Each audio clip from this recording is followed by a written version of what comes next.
Ce que vous allez voir n'explique pas le web. Il montre comment on fabrique la croyance.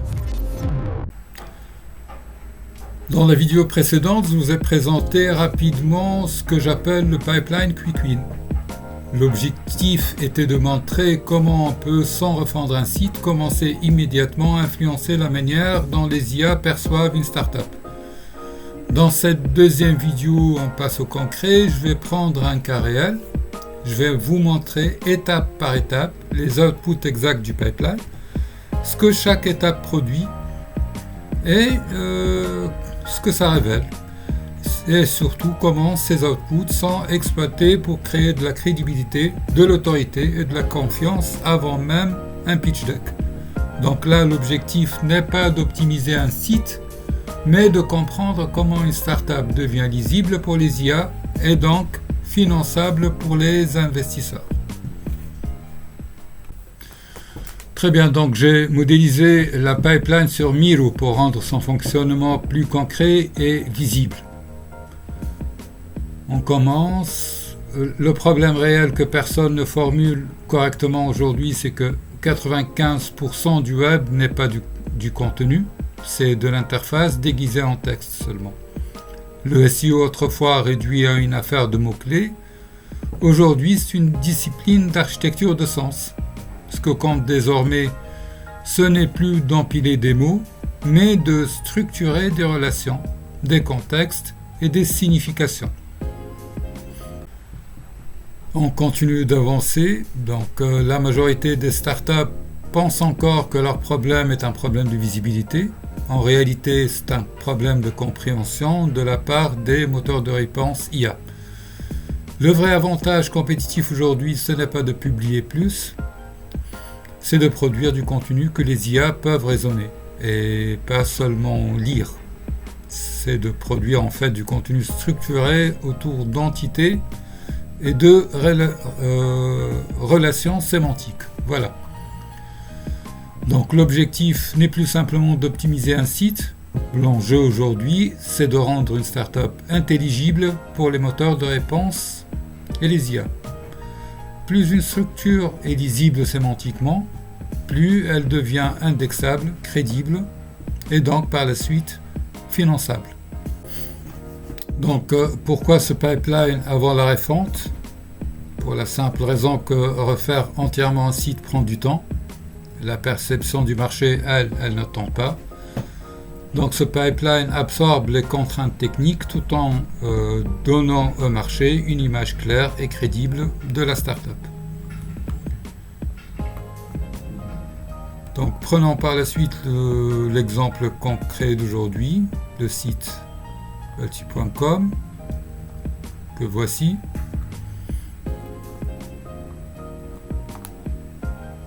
Donc nous avons là une navbar, c'est propre comme design et pour le SEO, je veux dire, le site il est optimisé au maximum. Donc une USP, paragraphe, du vert aussi, du vert clair.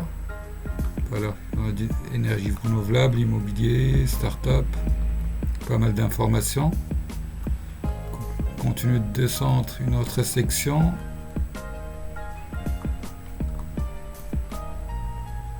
Du blanc. Ouais.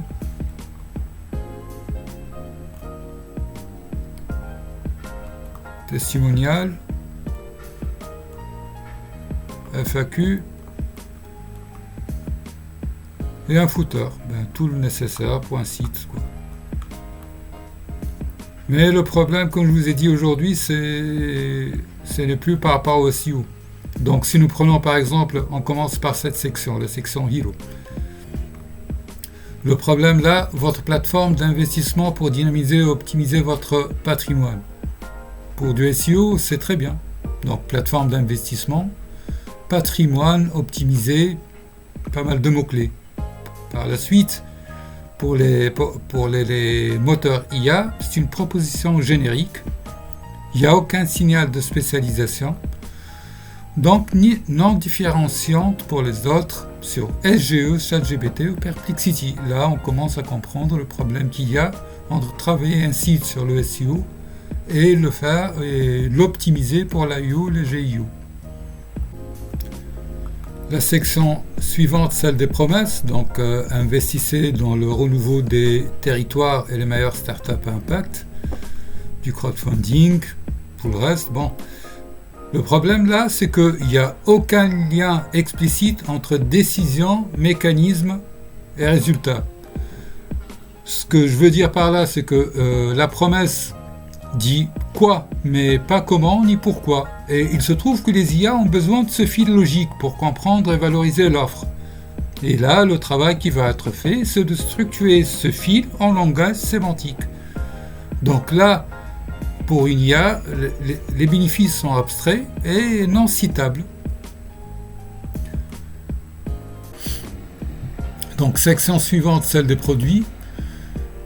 Des H2 pour les produits proposés, donc crowdfunding immobilier, startup à impact, immobilier fractionné, club deal exclusif, des paragraphes d'explication et des CTA. Donc, optimisation SEO, comme je vous ai expliqué, avec une logique de catalogue. Le problème avec cette logique, c'est que ça aligne des pages, des rubriques, des promesses, donc pour un humain, ça reste lisible. Pour une IA, par contre, cette logique est trop faible. Elle ne voit pas les liens entre les entités, les mécanismes et les résultats. Ce que je vais faire là avec le pipeline, déjà, c'est de transformer ce catalogue en architecture sémantique, où chaque lien est relié par un sens. J'explique un peu. Donc, par exemple, pour la décision, je vais expliquer que choisir cette plateforme sera bénéfique pour diversifier les investissements. Le mécanisme, cette plateforme relie les projets immobiliers, des startups et des campagnes de crowdfunding avec des outils de sélection et de suivi. Comme résultat par la suite, l'investisseur accède à un produit diversifié, un portefeuille diversifié, transparent et partiellement rentable. Donc là, chaque élément est lié par un sens: investisseur, plateforme, projet. Immobilier, startup, crowdfunding, ce qui nous emmène à un portefeuille diversifié et suivi. L'IA, elle peut raisonner par la suite ainsi: si je choisis cette plateforme, alors grâce à ces mécanismes-là présentés de sélection et de suivi, j'obtiens un portefeuille diversifié et transparent. On passe à la section suivante, celle des indicateurs, avec un titre, une paragraphe d'explication, les chiffres en question: plus de 200 projets financés, plus de 110 millions d'euros de levée de fonds depuis 2016, 17 000 investisseurs ou plus, un rendement de 10,7, rendement moyen, d'accord, du blanc pour mettre en valeur la CTA, donc découvrir le projet. Design SEO, c'est le top du top, il n'y a pas mieux. Et le problème pour l'IO, la GIO, c'est que ces chiffres restent non interprétés. Donc impossible pour une IA de comprendre pourquoi ces chiffres sont bons. L'amélioration là par la suite au niveau de l'IO, les GIO, va mettre en place une architecture sémantique pour une compréhension algorithmique de ce que nous venons de voir, en l'occurrence ces chiffres-là. Donc les chiffres sont reliés par du sens via des entités, des relations. Par exemple, donc la décision, c'est choisir une plateforme d'investissement fiable, ce qu'on voit là. Le mécanisme, c'est que la plateforme sélectionne des projets immobiliers et start-up validés par un comité d'experts. Résultat, plus de 17 000 investisseurs ont financé plus de 200 projets financés, générant par exemple plus de 110 000 levées de fonds depuis 2016, avec un taux de réussite de 10,7%. Chaque chiffre là est relié à une explication. Donc les utilisateurs actifs, c'est une preuve de traction et confiance. Projet financier, preuve de diversité et de dynamisme. Et le montant de levée de fonds, c'est une preuve de performance et de crédibilité. Donc pour l'IA par la suite, elle peut raisonner ainsi. Si la plateforme attire ce nombre d'investisseurs et finance ce nombre de projets avec ce montant de levée de fonds, alors elle est active et par la suite très performante. Donc on passe à la section suivante. Pourquoi choisir cette plateforme? Nous voyons ici, comme je vous ai expliqué, une optimisation SEO avec une petite paragraphe. Investir demande confiance, sécurité, performance. Baltis répond à ces exigences en proposant une plateforme de financement participatif régulée, transparente et performante. Tout ceci est une explication pour les humains faite à base de mots-clés pour le SEO. Le problème ici, c'est que déjà ce sont des arguments classiques. Aucun cadrage de risque, de processus de sélection, ni de gouvernance. Donc pour une IA, ça reste des mots isolés sans logique relationnelle. Il manque ici le cadrage du risque, celui du processus de sélection et de la gouvernance, ce qui permettra par la suite à l'IA de raisonner sur la fiabilité de la plateforme. L'optimisation serait de faire en sorte de relier ces arguments par du sens avec notre chaîne logique, décision, mécanisme, résultat. Donc décision, par exemple, choisir une plateforme d'investissement sécurisée, c'est l'intention de l'investisseur, là, le point de départ. Le mécanisme, c'est que cette plateforme applique un process de sélection rigoureux avec comité d'experts et gouvernance transparente. Donc c'est le comment en fait qui justifie la décision précédente. On montre l'IA, le système, les règles et la méthode choisie. Donc résultat de tout ceci, les investisseurs bénéficient d'opportunités fiables cadrées par un niveau de risque explicite et un suivi continu. Donc là, c'est la valeur tangible qui découle de tous ces mécanismes. Nous avons ici cette relation expliquée entre la décision qui n'a de sens que si elle est soutenue par un mécanisme. Ce mécanisme n'a de valeur par la suite que s'il produit un résultat mesurable et le résultat devient une preuve qui valide la décision initiale. Donc la boucle logique. C'est un système logique en fait. Décision, mécanisme, résultat, preuve, confiance. Donc par la suite, l'IA pourra raisonner ainsi. Si Balti applique un processus de sélection et une gouvernance claire, alors les projets proposés sont crédibles et sécurisés. Donc on passe à la section suivante, celle du trust, des testimonials avec des avis d'investisseurs. Comme celui-là, bénéficier de cette plateforme d'investissement immobilier a été un jeu d'enfant. J'ai pu investir dans des projets attractifs avec des rendements stables. L'interface intuitive et le support client exceptionnel m'ont rassuré tout au long du process. Mon portefeuille immobilier prospère grâce à cette plateforme fiable. Donc, comment encore optimiser? Avec une architecture sémantique pour une forte compréhension algorithmique. De telle sorte que les témoignages sont reliés à des entités et à une logique, décision, mécanisme, résultat. Donc la décision, c'est choisir cette plateforme pour investir.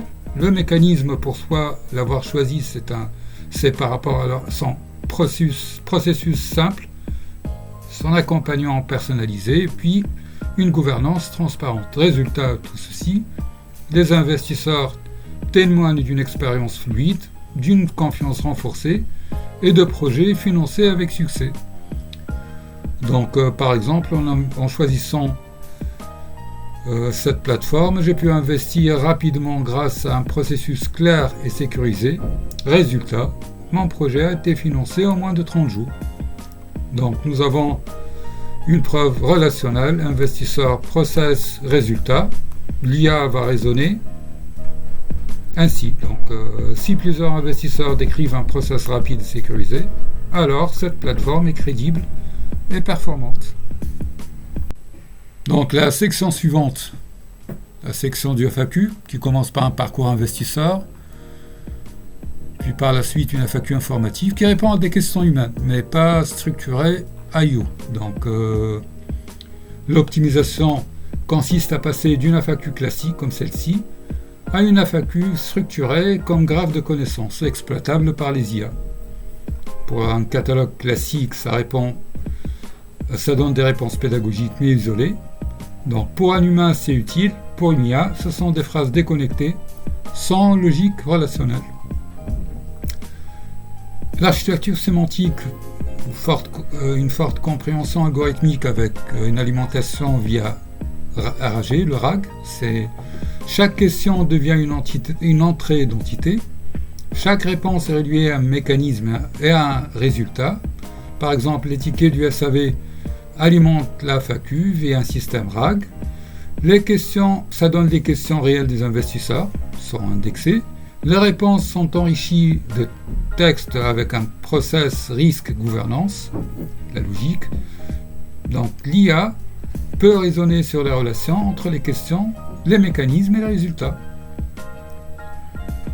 Par exemple, pour comment cette plateforme sélectionne les projets, la décision qu'un investisseur va prendre, c'est investir via cette plateforme. Le mécanisme qui va lui faire prendre cette décision, ce sont les processus de sélection avec comité d'experts et analyse de risque. Résultat, les projets proposés sont validés et cadrés par un niveau de risque explicite.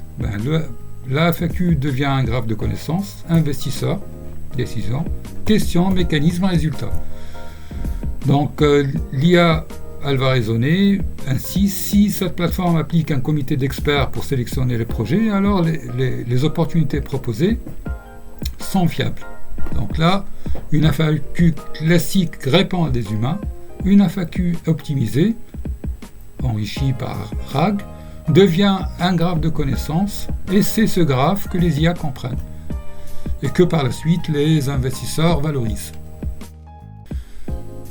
Donc, comme diagnostic global, ce que nous venons de voir, c'est que ce que la machine comprend aujourd'hui de cette plateforme, de ce site internet, c'est que Baltis est une plateforme d'investissement immobilier accessible, moderne et rassurante. Résultat, il y a une absence d'autorité narrative. Et déjà, pour un investisseur, une autorité digitale, c'est égal à une maîtrise du marché. Donc c'est le problème du SEO classique. Les IA lisent des mots, mais ne trouvent pas de raisonnement. Donc, en l'occurrence ici, elle voit une plateforme immobilière, mais pas pourquoi, ni comment ce modèle est pertinent. Avec l'optimisation, nous allons structurer la thèse d'investissement comme un graphe de connaissances avec la même logique. Décision, mécanisme, résultat. Donc chaque élément est relié par du sens. Décision, investir via cette plateforme. Le mécanisme, il y a une diversification immobilière plus start-up, plus crowdfunding avec gouvernance transparente. Résultat, un modèle adapté au contexte actuel. Il y a inflation, recherche de rendement et besoin de diversification, ce qui va mener à la première décision, celle d'investir via cette même plateforme. Donc, chaque élément est lié par du sens, ce qui permet à une IA de raisonner. Si Baltis combine diversification et gouvernance transparente, alors ce modèle est un bon pari aujourd'hui. Donc, ce qui va donner des réponses à ces questions pour l'IA, ce que la machine n'arrive pas à comprendre avec ce qu'il y a aujourd'hui. Quelle est la thèse d'investissement? Quel est le cadre de décision? Quelle est la logique de maîtrise du risque? Et en quoi Baltis est-elle structurellement supérieure? Ce qui donnera par la suite une autorité narrative. Et une start-up, une autorité narrative, ce qui mènera à une citation de cette plateforme sur les réponses d'IA.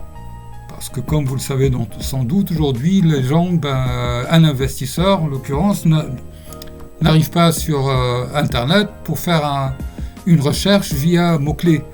Il va directement prendre son téléphone portable et poser une question à son chat GPT ou à leur copilote. Et là, le but est influencer l'IA pour mettre cette structure comme réponse tangible à la demande faite par l'investisseur. Et vous savez très bien qu'une startup citée par les IA, c'est une startup comprise comme entité.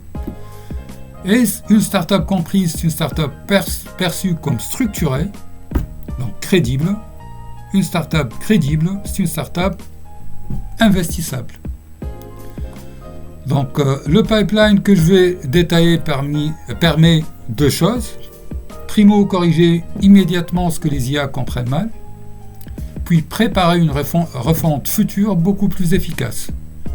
Ça ne remplace pas la refonte, ça prépare le terrain pour la suite. Donc ce que je veux vous expliquer, c'est que ce pipeline n'est pas un outil SEO classique. Ce pipeline sert à répondre à une seule question. Qu'est-ce qu'une IA comprend réellement quand elle analyse votre site ? Pas ce que vous voulez dire, pas ce que votre équipe pense dire, seulement ce que la machine comprend. Donc concrètement, on transforme le site en réseau de concepts reliés. Chaque bloc devient une preuve logique. Chaque page contribue à une thèse globale cohérente. Donc les étapes à travers lesquelles nous allons passer avec ce pipeline, il y aura du crawling, par la suite du cleaning, le garbage in, garbage out, spotting, par la suite l'intent grid des installations, candidate, choisir le candidat, expliciter la relation, implicit relation, le slot mapping, un human review pour être sûr et certain des choix, une globale cohérence avec du score, et puis, pour finir, le final linking. Donc cette étape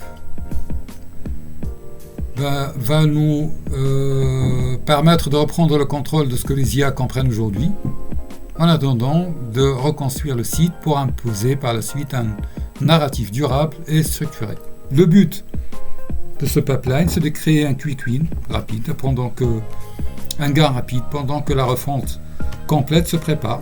Donc nous allons essayer de comprendre ce que la machine comprend et mémorise. Pour ceci, nous allons commencer par le crawling. Nous savons qu'une IA ne lit pas une promesse marketing, elle cherche plutôt des entités et des rôles. Donc si nous allons sur ce lien sur lequel j'ai mis le retour du crawling, déjà nous avons ici la home page, puis tout le restant des pages, voilà, du site. Donc les moteurs modernes fonctionnent ainsi, ils cherchent une question claire. Donc admettons qu'un investisseur est allé sur ChatGPT pour voir et demander de lui citer les 3 plateformes d'investissement rentables sécurisées en France. Ce que ChatGPT va faire, ce que GPT va faire par la suite, c'est ce qu'il va chercher une question claire, puis par la suite, il va évaluer la qualité de la réponse, des réponses qui lui ont été proposées, et puis il va comparer les cas de narratifs concurrents et choisir les 3 meilleures réponses qui peuvent être citées à cet utilisateur via le chat du GPT. Donc là, nous avons côté SEO, c'est clean, un code de son, titre de la page, une métadescription, le H1, les H2 et un red flag déjà. Absence totale du schéma.org, et puis l'IA n'arrive pas à comprendre le style narratif appliqué sur le site internet. Ça n'arrive pas à classer ce type de contenu ni clairement plateforme financière, ni acteur patrimonial, ni entité de conseil. Donc le crawling nous a permis de comprendre quoi ? C'est de comprendre ce que la machine n'arrive pas à capter. Quelle est la thèse d'investissement ? Quel est le cadre décisionnel ? Comment bâtissent arbitre le risque et en quoi Baltis est structurellement différent. Donc résultat de tout ceci, c'est que Baltis est certes fiable, mais pas référente. On va passer par la suite à l'étape suivante qui est celle du crawling. Celle du cleaning plutôt. Donc là, on va jouer le rôle d'une IA. Donc pour une IA, elle va essayer de savoir quelle est la source de vérité parmi toutes les pages qu'elle a eues après le crawling. Quelle est la source de vérité quand elle doit parler de Baltis. Donc, le retour du cleaning, il faut savoir qu'après le cleaning, il nous a resté qu'une seule page, celle du home. Pourquoi ? Pour la simple raison que c'est une unicité canonique avec une extraction structurelle stabilisée. Le titre il a été identifié, métadescription elle est cohérente par rapport au titre, il y a un H1 unique et les H2 ont été cités proprement. Je vous ai montré tout ceci, voilà les H2 qui ont été cités proprement. C'est pour cette raison-là que après le crawling, toutes les autres pages, ces autres pages ont été éliminées. La seule page qui a été prise là, c'est pour la suite. La seule page qui a été choisie pour aller vers l'étape suivante, celle du spotting, ça a été la home page. Et on peut expliquer ceci par ce retour. Déjà, voilà, c'est ce que j'étais en train de chercher, le nombre d'outlinks à partir de cette page et le rôle du hub qui a été compris par le contenu de la page home. Et ce qui explique la fébrilité sémantique des autres pages. Donc l'étape suivante, c'est celle du spotting. Nous allons structurer ce que l'IA va réellement comprendre. Donc nous allons voir la densité des signaux de légitimité détectables à travers les informations que nous avons eues à partir de la page d'accueil. Nous allons observer simplement ce que l'IA voit quand elle scanne la page. Là, je vous montre le retour du spotting après avoir lancé le script. Donc ici, nous allons tout juste observer la data que nous avons. Donc déjà à partir du crawling, du cleaning, nous avons extrait toutes les entités que l'IA peut détecter naturellement dans ce contenu. Des concepts, des institutions, des rôles, des termes réglementaires, mais parfois même des mots hors sujet. C'est que c'est fait volontairement avec les mots hors sujet parce que le spotting aide à répondre à une seule question. Qu'est-ce que l'IA croit voir aujourd'hui quand elle lit le site internet ?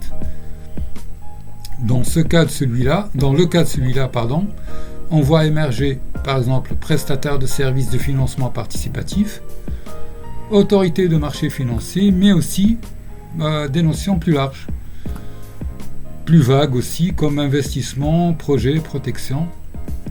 Ce n'est pas encore une stratégie, c'est une radiographie brute. L'optimisation par la suite consiste à transformer cette perception en logique stratégique lisible par l'IA et donc crédible.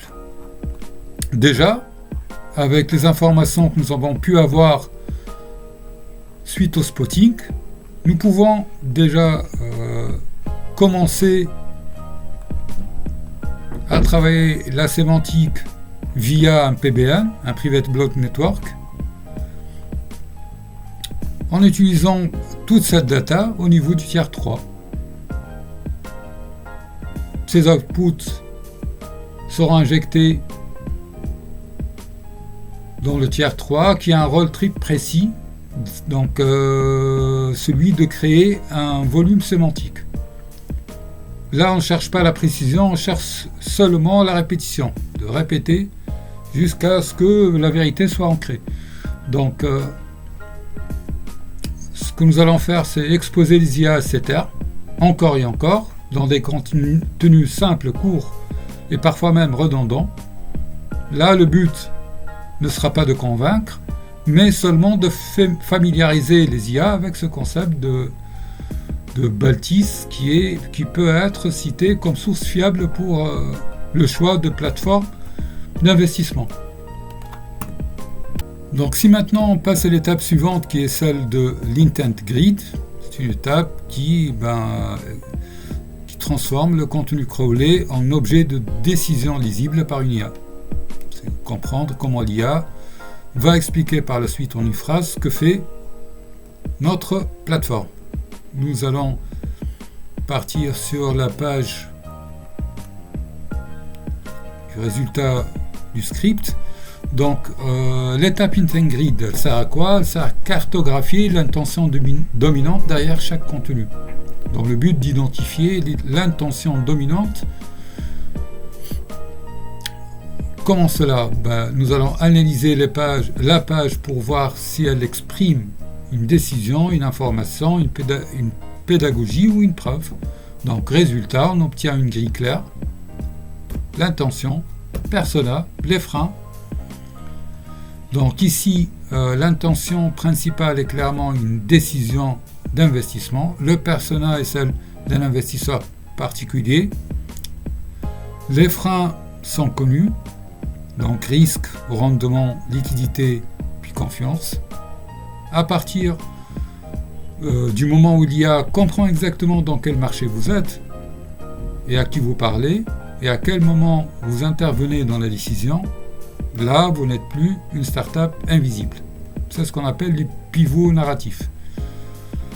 Donc cet output nous sert à décrire les situations mentales de décision. Donc chaque bloc répond à une question que se pose implicitement un investisseur et donc l'IA à travers l'investisseur qui lui a posé une question. Donc dans quel cadre mental cette personne est-elle en train de décider? Donc si le spotting nous explique selon l'IA de quoi on parle, donc l'Intent Grid, l'étape de l'Intent Grid permet de comprendre pourquoi on en parle maintenant, si on prend la place d'une IA. Donc pour chaque bloc d'Intent Grid, si on prend par exemple le premier, celui du crowdfunding immobilier là, nous avons l'entity key qui est le crowdfunding immobilier, l'intent c'est une décision d'investissement, persona c'est l'investisseur particulier, les pain points, le content c'est un contenu d'analyse, peut être étude de cas ou alors FAQ réglementaire. Donc là l'investisseur il est censé déjà être conscient du produit. Donc là il n'est plus en phase découverte, il est dans une phase de comparaison plutôt, d'arbitrage.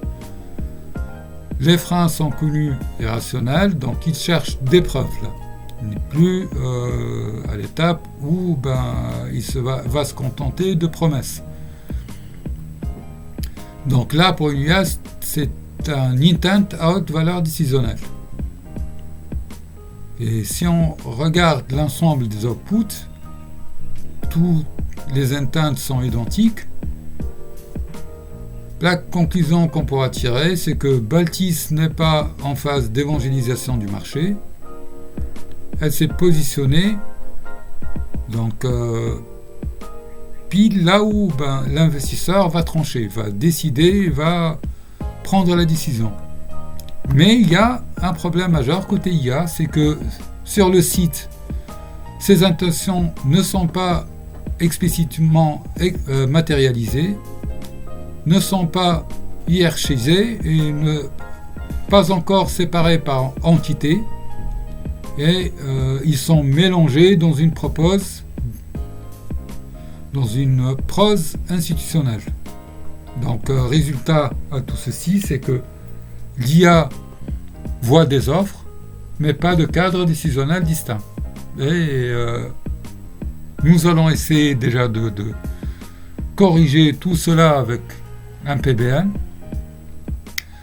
Donc, avec le PBN, via le contenu de l'output du spotting, nous avons nourri le quoi. Là, ça sera plutôt le pourquoi maintenant.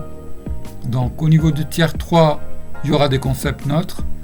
Le tiers 2, avec donc après avoir pris une idée sur les entités, grâce à la phase d'intent grid. L'étape suivante, celle des candidates, permet de vérifier si ce qui est dit peut être rattaché à des concepts reconnus. Le script va permettre d'aller chercher sur Wikidata les candidats susceptibles d'être pris en compte pour chaque entité reconnue. Donc, et ça consiste à orchestrer ces entités dans un message. Donc, si nous regardons un peu les outputs de cette phase de candidate, ça va nous permettre de répondre à une question. C'est à quoi la mention pourrait-elle faire référence dans le monde réel? Si nous prenons la première, qui est celle de prestataire de services de financement participatif par exemple, qui a été pris de ce contexte, celui-là. La source c'est Wikidata, avec cet identifiant. Si nous partons voir ce qui est écrit sur Wikidata par rapport à ce mot, c'est prestataire de services financement participatif,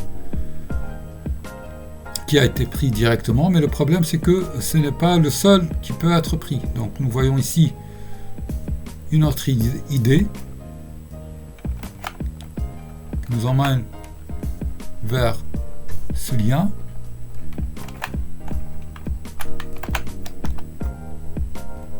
Qui peut être pris pour une assurance qui n'a rien à voir avec le marché que nous avons ici, celui de Baltis.com. Donc, pour cette étape, c'est que pour chaque entité détectée, le pipeline propose plusieurs interprétations possibles via Wikidata, comme je viens de vous expliquer. Donc, là, on voit les ambiguïtés. Un terme peut être compris comme un rôle, comme une institution, un concept générique ou un simple mot courant. L'exemple qui est toujours pris en considération pour expliquer les candidats, c'est celui de Apple, qui peut être pris pour le fruit ou alors la société. Donc à ce stade, l'IA hésite encore, et c'est normal, hein, on ne tranche toujours pas. Donc d'où l'utilisation d'un PBN. Déjà, aussi pour cette étape, avec un tiers 3 pour l'amplification et le tiers 2, là où on va garder les candidats sectoriellement crédibles pour Baltis. Donc on va continuer à exploiter plusieurs interprétations au niveau du tiers 3. Au niveau du tiers 2, on va commencer à filtrer en éliminant les interprétations hors secteur, les entités trop vagues, celles qui n'ont aucun intérêt stratégique pour nous. Là, on commence à réduire l'entropie. Donc l'amplification au niveau du tiers 3, on va exploiter plusieurs interprétations, des variantes sémantiques, des synonymes conceptuels. Pour objectif à tout cela, éviter la surspécialisation prématurée déjà, et puis élargir le champ d'apprentissage des LLM. On va leur donner plus de produits, de matières premières. C'est comme pour les Tamagotchi, en fait, les IA. Au niveau des tiers 2, donc, on commence à filtrer les interprétations absurdes et on garde seulement les candidats sectoriellement crédibles pour nous. À ce stade, l'IA hésite encore, mais le PBN, lui, certes ne tranche pas tout de suite, il expose les hypothèses, puis observe ce qui tient. Voilà, donc ça c'est par rapport à cette étape d'output, de candidate. Donc vient ensuite l'étape d'implicitolation, qui est celle de l'identification des entités reconnues. Nous avons eu à partir de l'étape candidate. Ce que nous allons faire, c'est établir une carte des liens que nous devons renforcer artificiellement à l'extérieur du site. Là, j'explique rapidement que pour le tiers 3, il y aura toujours amplification, et pour le tiers 2, une présélection où nous allons commencer le filtrage. Donc, ce qui est très important, c'est que le PBN ne va pas servir à pousser le site, comme c'était le cas à l'ère du SEO, mais à entraîner les IA, à le considérer comme une évidence. À entraîner des IA, donc nous allons faire comme ce que nous faisions avant avec les Tamagotchi, à savoir les alimenter avec de la data. Donc, nous partons là voir l'output de l'implicitolation et comprendre comment la machine comprend les liens entre ces mentions. Donc, quand une IA analyse un site, elle ne lit pas uniquement des mots. Elle cherche à reconstruire une structure logique entre les entités qui agissent sur quoi, avec quel attribut et dans quel cadre. En fait, elle transforme le texte en relations. Donc, les relations implicites ou explicites, donc certaines sont écrites, d'autres sont déduites par l'IA. Et c'est précisément l'objet de la phase d'implicit relation et de ce output que nous sommes en train de voir là. Une relation explicite, donc directement formulée dans le contenu. Exemple, Baltis est régulé par l'autorité de marché financier, l'AMF. Le lien est clair, là, stable, immédiatement exploitable par un moteur de réponse. Une relation implicite, elle, n'est pas formulée complètement.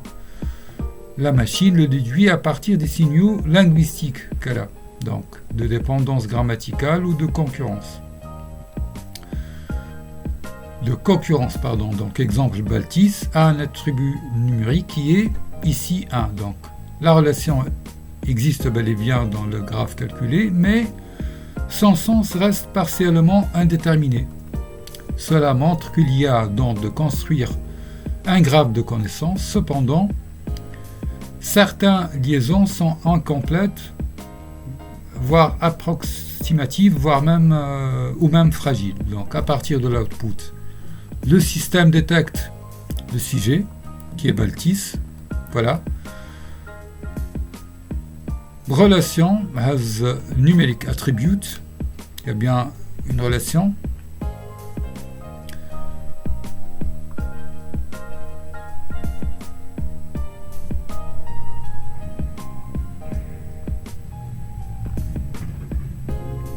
As a numeric attribute. Mais donc l'interprétation elle est opérationnelle, la machine pense identifier un attribut mesurable associé à Baltis, mais elle ne parvient pas à déterminer ni la valeur réelle ni la métrique concernée. Elle capte un signal de quantification sans pouvoir le qualifier par la suite. Donc la relation est bel et bien présente, mais elle reste floue. Dans notre logique à nous, qui est l'optimisation de IU-GU, c'est un point clé. Donc les relations implicites sont fréquemment vagues ou mal interprétées. Et notre travail consiste à l'optimisation et à rendre ces relations explicites, répétées, structurées. Par exemple, Baltis régulé par AMF, ou alors Baltis propose financement participatif, ou comme je vous expliquais, Baltis a levé 3 millions d'euros. Là, à ce stade, la machine ne déduit plus, elle valide simplement. Donc les relations implicites correspondent à ce que l'IA croit voir, et celles explicites correspondent à ce que l'on lui donne à comprendre. Donc ce que nous faisons, c'est transformer les signaux flous en preuves claires. Donc sur le plan du pipeline d'analyse, l'étape implicitolation intervient après l'identification des entités reconnues à partir du Wikidata et la validation du cadre réglementaire. Donc là, on passe à un autre niveau, celui de détecter ce que le texte affirme sans jamais l'écrire explicitement. Une IA avancée ne se limite pas aux mots, au statut ou au label. Donc après l'étape d'implicit relation vient celle du slot mapping. Ce que nous allons faire dans le slot mapping est simple. Donc l'étape d'implicit relation, qu'est-ce qu'elle a fait? C'est qu'elle nous a donné des triplés. Comme nous le voyons ici, investissement as attribute financier ou alors financement as attribute participatif. Et grâce à ces triplés issus de l'implicit relation, c'est que nous allons prendre ces triplés et les transformer en slots normalisés. Donc nous allons voir sur l'output du slot mapping. Donc on passe du sujet prédicat objet à entité slot structuré avec valeur dominante plus score plus provenance, ce qui nous fait un profil entité complet. Donc c'est une phase de normalisation et d'agrégation. Et c'est ce qui montre exactement l'output. Si nous prenons le premier exemple avec l'entity, nous voyons ici l'entité, l'entity key, sans attribute, sans numérique attribute aussi, avec le best value. Et là, le système, il est capable de produire un profil entité complet. Et c'est ce qui nous permet de passer à l'étape suivante, celle du global coherence. Donc l'étape qui vient après celle du slot mapping, c'est celle de l'intervention humaine, avec un local scoring grâce à Wikidata.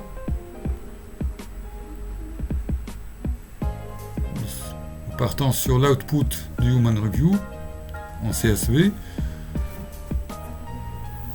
Donc le Human Review, c'est pour produire un ranking et une validation humaine finale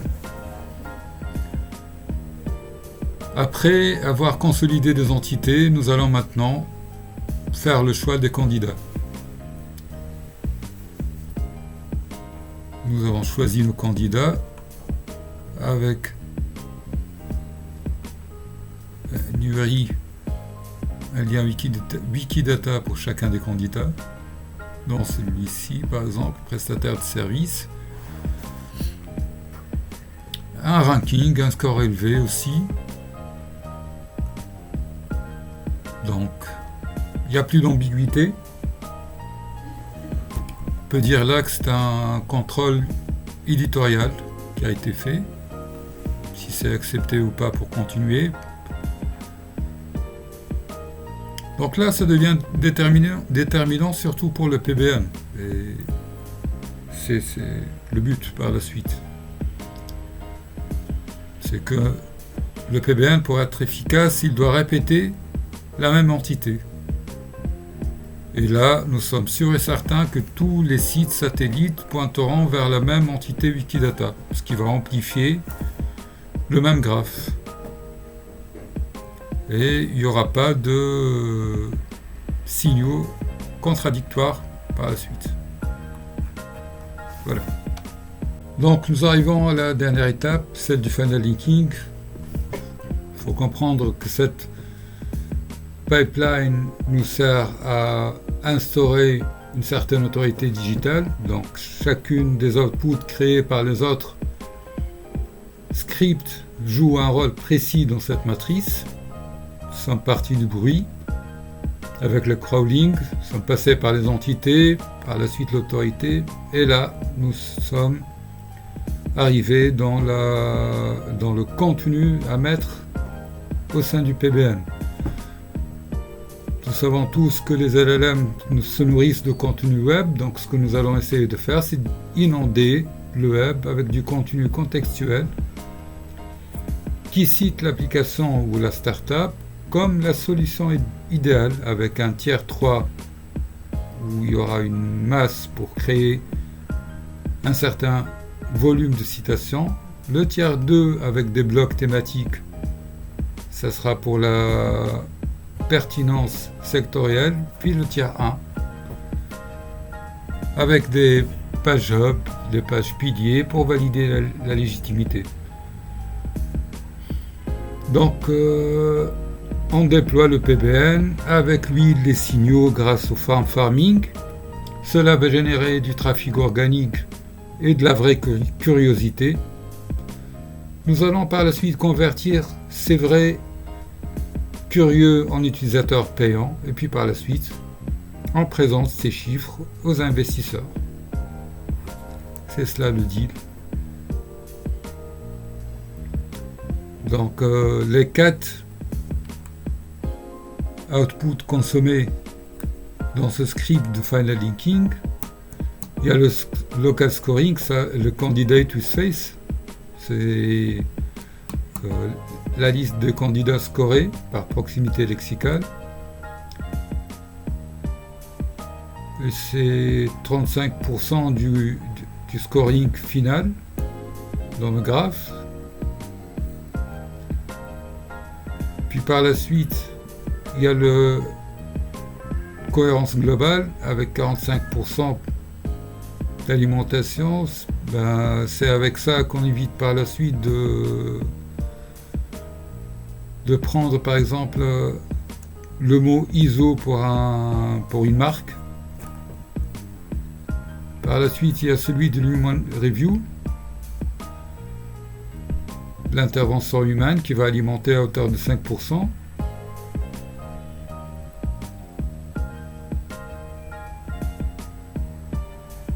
Et puis le crawling, le tout début, qui va, par rapport à ça, nous allons créer le lien entre page, voilà, entité et autorité. Donc ce qui va faire le script, là, ici présent, de final linking.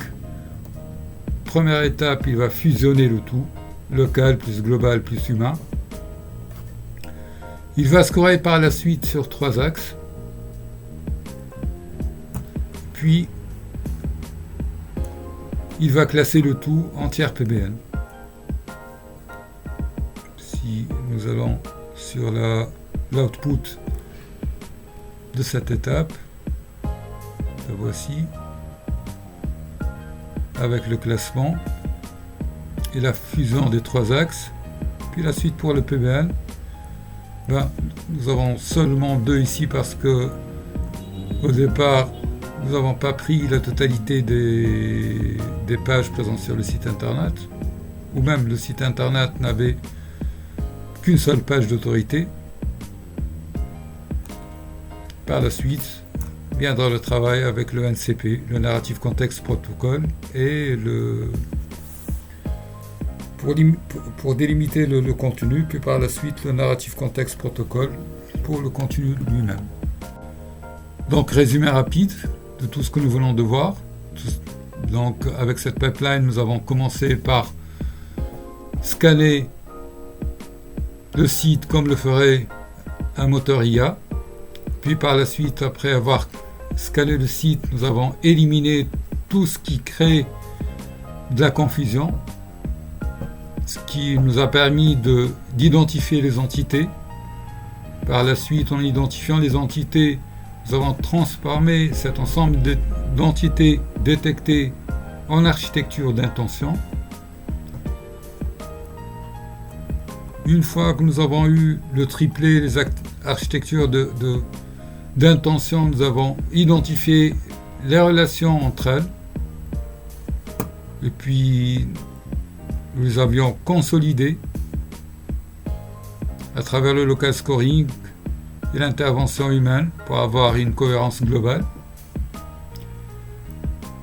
Ce qui nous a permis d'avoir les outputs nécessaires au final linking, qui nous servira à détecter quel contenu mettre et à quel niveau du PBN. Donc le tiers 3 du PBN va servir à installer les mots, créer de la confusion, le tiers 2 à installer le sens, et puis par la suite le tiers 1, les pages hub, les pages piliers, à instaurer la confiance.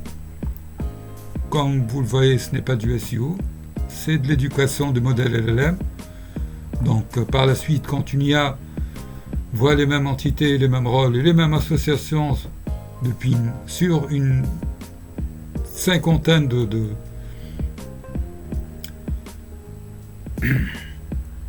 sources. Donc elle ne se demande plus si c'est vrai, mais elle va intégrer directement cette information comme une réalité de marché.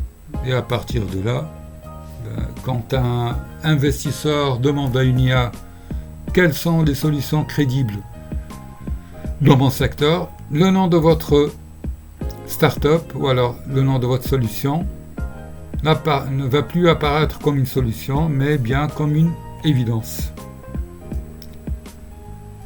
Donc, et puis, tant que le site n'a pas été encore refondu, le PBN va servir de mémoire externe temporaire, le temps de préparer le terrain cognitif, et puis le jour où le site sera refait, avec du SCN, le Semantic Context Network, l'IA reconnaîtra immédiatement la cohérence entre les deux. Voilà, merci. On a vu ensemble une chose simple, un investisseur ne réagit pas seulement aux chiffres, il réagit à la perception globale. Chaque sujet peut être structuré comme une histoire claire. Donc il y a un problème central, exemple, comment lever des fonds en seed, sera décliné toujours en 4 angles irréductibles. Ce qu'on appelle le ZEI, le Overlay Story, le Main Context, le Main Character, l'Influencer Character et la Relationship Story. Donc sur le digital, la visibilité ne naît jamais par hasard. Elle est toujours organisée, coordonnée et structurée pour être comprise par les moteurs de réponse et les algorithmes. Donc il existe 3 niveaux. D'abord la conception du message, ensuite le réseau de diffusion, enfin les signaux sociaux qui confirment l'attraction. La propagande digitale repose sur un assemblage de techniques qui permettent de fabriquer, amplifier et orienter l'information. Les briques, c'est ce dont je vous ai parlé. Donc, il y a le NCP, le Network Context Protocol. C'est le protocole de contenu qui fixe le cadre. Il décide de quoi dire, quand le dire, sous quelle forme, et pour que les messages soient lisibles par les systèmes d'indexation et d'analyse. Par la suite vient le PBN, le Private Block Network. C'est un réseau de sites, relais qui renforce la présence. Il multiplie les points d'entrée, un réseau qui crée de la cohérence et installe un récit stable dans l'écosystème. Un autre brique est le FarmPhone. C'est pour les signaux d'engagement sur les plateformes comme TikTok aujourd'hui, qui ajoutent la preuve sociale. Ça réduit le doute et accélère la crédibilité perçue. Je vous ai fait un exemple ici. Toujours pour le même study case. Donc ce que nous allons faire avec le PBN, c'est saturer le moteur de réponse et les réseaux sociaux avec une version orientée des faits. Suite à quoi il y aura une amplification artificielle. On va jouer sur le biais de conception, les biais cognitifs, biais de lecture, et il y aura par la suite une boucle de légitimation. Donc j'ai pris comme exemple les piliers sémantiques que nous avons trouvés sur le site, à savoir le crowdfunding immobilier, l'investissement start-up immobilier fractionné, club dit private et le rendement immobilier. Ce sont les pages hub que normalement, si j'avais eu ce client, se trouveront sur le site principal, le monosite. Donc pour associer l'entité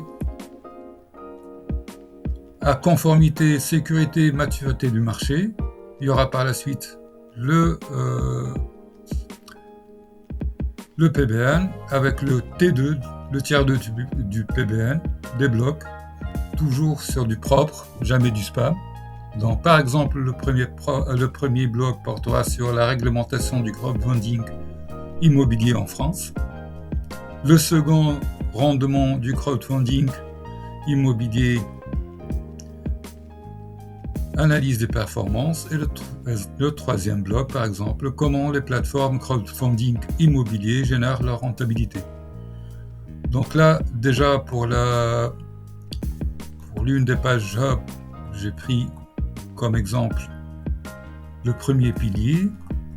Donc la page Job portera sur le crowdfunding immobilier avec un sous-titre structuration, risque et dynamique de marché. Il y aura du texte, donc un exemple, le crowdfunding immobilier s'est imposé comme un mécanisme alternatif de financement des opérations immobilières. Il combine digitalisation de la collecte, fragmentation du ticket d'investisseurs et accélération des cycles de financement promoteurs. DH2, comme celui-là par exemple, pourquoi le crowdfunding immobilier redéfinit l'accès au capital immobilier. Il y aura des blocs avec un bloc pour les enjeux investisseurs, ce que les investisseurs cherchent, positionnement stratégique, cartographie sectorielle et objectif de la page Hub, c'est bien sûr capter l'intention générique, structurer l'entité dans le knowledge graph et servir de point d'ancrage au tiers 2 que nous venons de voir ici. Ok, celui-là. Derrière le tiers 2, il y aura le tiers 3 pour pousser encore. Donc le tiers 3 débloque aussi avec par exemple comment débuter en crowdfunding immobilier avec 1000 €, crowdfunding immobilier ou SCPI, quelle différence. Fiscalité du crowdfunding immobilier, ce qu'il faut anticiper, le crowdfunding immobilier face à la hausse des taux. Donc, un T3 pour pousser le T2 lui-même qui va pousser la page Hub et vient par la suite pour la crédibilité et pour la pôle de légitimation, le fund farming. Donc c'est de la propagande, chaque page Hub devient une landing page par la suite. Elle sera faite sous la forme d'une landing page. Chaque sujet est modélisé comme un storyform, comme je vous ai expliqué pour le NCP. Il y aura le problème central qui sera décliné en 4 angles irréductibles: they, I, you and we, qui sert à organiser la diffusion de contenu sur les réseaux coordonnés. Donc l'idée c'est quoi? L'idée c'est de synchroniser la publication de messages pour donner l'impression d'une tendance organique, alors que il s'agit, comme vous l'avez vu, d'une orchestration, avec architecture sémantique complète, bien sûr, maillage interne vers page transactionnelle, données structurées avec une FAQ, article, optimisation EAT, et signal UX fort, ça par rapport au farmphonique, farmphonique c'est autre chose pour les cryptos, donc temps de lecture, profondeur, clarté. Les fanfarms. Donc c'est quoi les fanfarms? Ce sont des téléphones qui génèrent des likes, partages, commentaires. Ainsi les contenus sont boostés par des interactions artificielles, ce qui trompe à coup sûr les algorithmes. Cela crée un biais de popularité, toujours les biais cognitifs sur lesquels nous allons jouer dans notre stratégie d'inception. Donc l'utilisateur pense que le contenu est légitime car tout le monde l'aime, comme font les autres. Donc ça devient le point d'entrée de campagnes d'acquisition par la suite. On va aller encore plus haut. Donc il y aura des campagnes Google Ads, campagnes LinkedIn Ads, ciblant les SCP+, les CSP+, investisseurs privés, professionnels de l'immobilier, donc des campagnes méta pour le retargeting avec des campagnes mailing. Boucle de légitimation, donc une fois le contenu amplifié, cité dans des forums, des commentaires, des vidéos de réaction, il devient auto-référencé, créant une boucle où la source initiale est oubliée. Voilà. Donc, résultat de tout ceci, l'investisseur là ne voit pas un contenu isolé, il voit un environnement, un signal répété, une logique qui se confirme à chaque point de contact. Donc, la vraie question n'est donc pas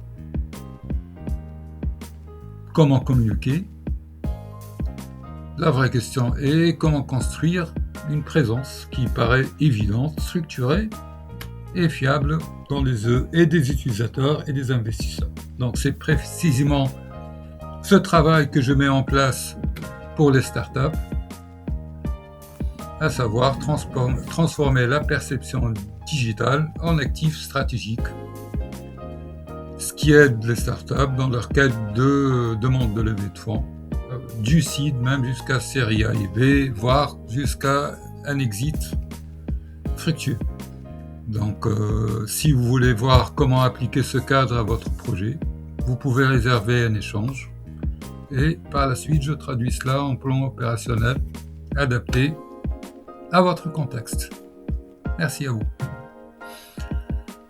Et à très bientôt dans une autre vidéo peut-être.